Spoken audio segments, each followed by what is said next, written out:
Well, it hasn't been a good week for elite consensus here in Washington. Democrats shut down the government only to belatedly realize that most Americans are not on their side. They don't think illegal immigrants are worth closing the government for. Meanwhile, Robert Mueller's investigation muddles ahead. More and more evidence suggests the FBI is too ideologically compromised, possibly too incompetent, to reach trustworthy conclusions. Are we reaching the right conclusions from these news stories? To check, we're inviting, as we always do, Fox senior political analyst Brit Hume to add some clarity to this chaotic picture. Brit, thanks for coming on. Thank you, Tucker. So what I find so striking about try to add some clarity. I know that you will. That's implied, baked in the cake. But I was kind of shocked by the Schumer story this week because I think Schumer's smart and I think he pays close attention to poll numbers, as politicians ought to, I think. And yet they went way out on a limb, shut the government down over an issue that most Americans don't consider a top priority. How did they do that? Well, I think, Tucker, my guess is that Schumer probably did not think this was a good idea. Yeah. And probably resisted it. But the strength of the left branch of his caucus is such that it reminded me in the end very much of what happened in 2013 with Ted Cruz and that rump group of House Republicans who were in sufficient numbers that they forced John Boehner, who was clearly reluctant, he was then Speaker, of course, to let them go forward with the strategy to shut the government down, to try to lever President Obama into undoing a big piece of Obamacare. Well, it failed utterly. The measures the House passed went nowhere in the Senate. The government shut down. The public did not like it, and the history of the public's liking government shutdowns is pretty thin. And in the end, they all had to back down. Well, this was sort of a mirror image of that.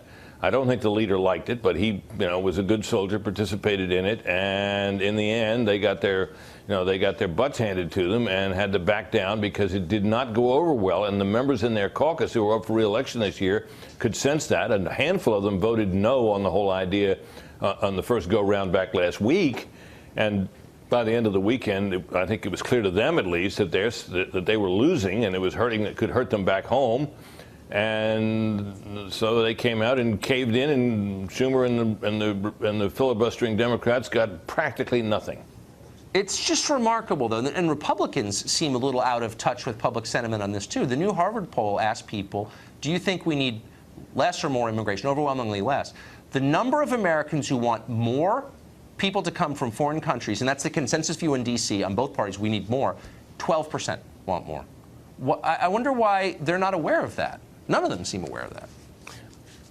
Well, it depends on which piece of the immigration issue you're looking at it. The idea that you want more immigrants than we're now getting, I think is, that's not popular, as you suggest. But when you break out say the DACA piece of it, right? And of course these are people who.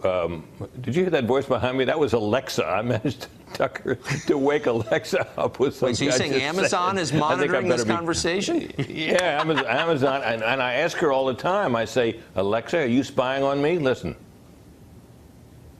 She didn't answer. Oh, I can understand that. Anyway, you look at DACA.